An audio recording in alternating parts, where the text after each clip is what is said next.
I can smile that everything is gone because I have nothing to worry about. Realizing that the Lord keeps saving us over and over again. I learned to fully trust in God. There is a tornado. It's coming our way. We're together. We're going to lock arms. You're not going to let go of each other. We tried to be as strong as we could. No, you were down there in that corner. And where was Selfie? Where was Selfie? Right there in the middle. Where was Kaylee? Oh, Kaylee was right here. Mommy was right there.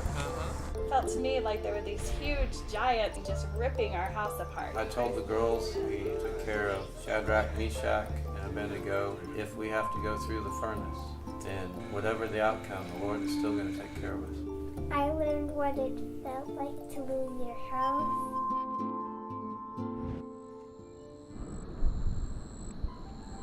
We lived more in the destruction zone. We were on one side of the path and 7-Eleven was on the other side of the path where all the people were killed.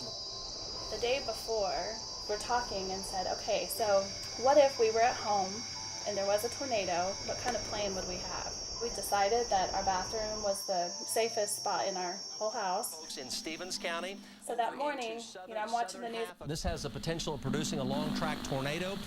Kind of a little nervous. I never really liked the colorful weather maps. Picked up Kaylee at 11:30 from kindergarten at Plaza and brought her home, and then we were going to have lunch. And so we just, he was there, and I was like, so are you watching? Is someone at work watching? He's like, yeah, and stuff. And so he went back to work, and at that point, I went ahead and then put the twins down for a nap.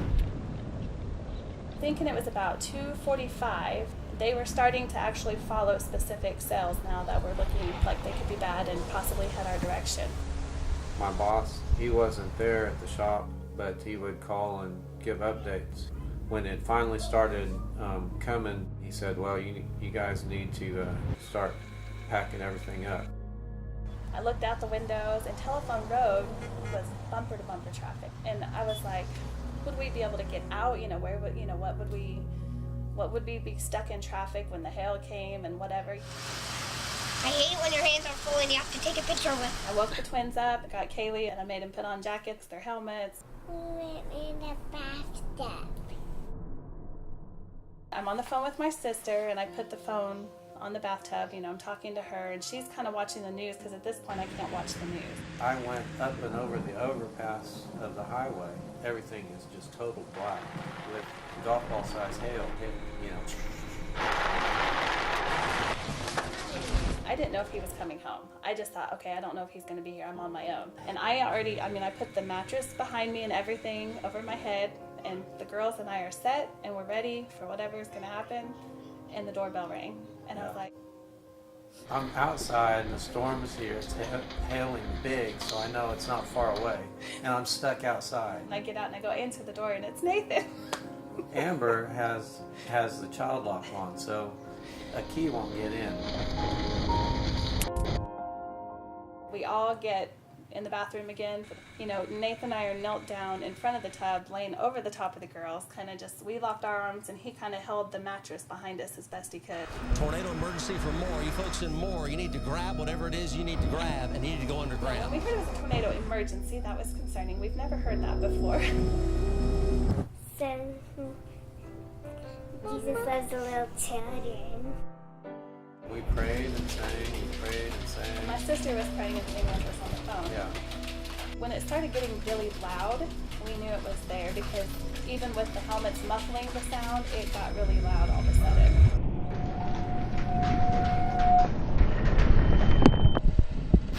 Everybody. Then the lights went out. At that point, I said, it's here, and we lost connection with my sister. You could hear things shatter, you could hear horrific sounds. You just knew everything around you was being torn apart. At the top of our lungs, oh Lord Jesus, can't hear felt like you were whispering. And just in a split second, suddenly went from dark to light. I'm kneeling in my bathroom, but I'm outside, and you could just feel the wind pillow was on the other side of my arm, but the pressure just being pushed against my arm was unbelievable. If we could just hold on tight enough, if we could just hold out, it would leave and we would be okay. But when the tub moved, it was a much more desperate, okay, Lord, you have to make it stop or we're not going to be here. And then it just seemed like it just suddenly stopped. Mommy had like bruises on her after the tornado, and Daddy restood after the tornado. There was a deathly calm, the storm had just passed us, but everything was down on the ground. There's nothing still in the air. It had calmed down. When I looked up, the first thing I saw, our side of the street was completely leveled, but yet across the street, all the homes were still standing there. They were destroyed, but they were all still standing. And that still is hard for me to even believe that all the vehicles were picked up and moved, and we were still there. We're all holding hands, we're walking away together, and I looked at him, and we're just like, this is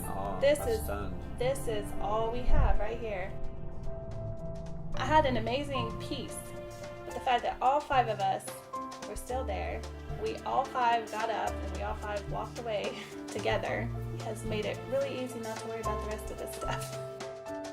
Kaylee, at that point, our oldest daughter, she just got really scared. And I remember telling her, it's like, Kaylee, God just saved us. I mean, he saved us. He didn't just move along with the tornado, and he's not somewhere else. I mean, he is going to keep taking care of us. He's going to save us tomorrow. I mean, he's going to save us the next day. I'd heard several of my friends talk about something called a hope station. I had no even idea what that meant or what it was. And one day in particular, I saw some posts on Facebook that the hope station, because of the weather, was going to be set up in a church. Hi, Moore. My name's Stephanie Tillman, and I'm the founder of the Hope Station. We're located at Plaza Towers.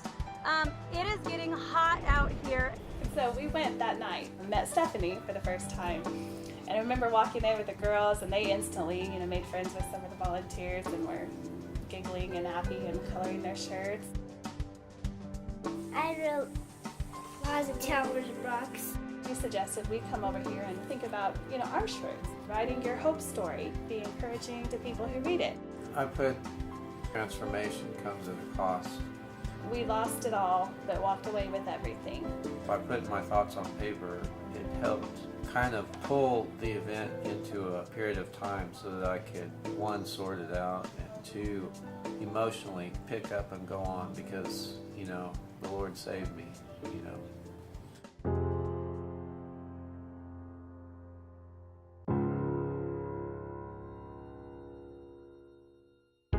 We went back, they had some different family arts and crafts night, did a painting together as a family there one night. Every time we went, people came up to us, wanted to talk to us or take their picture with our picture. It's really been a sweet way to help us heal, just getting to tell our story over and over again. Sometimes the hardest times that we go through are, if you look back, can be the very best thing that ever happened.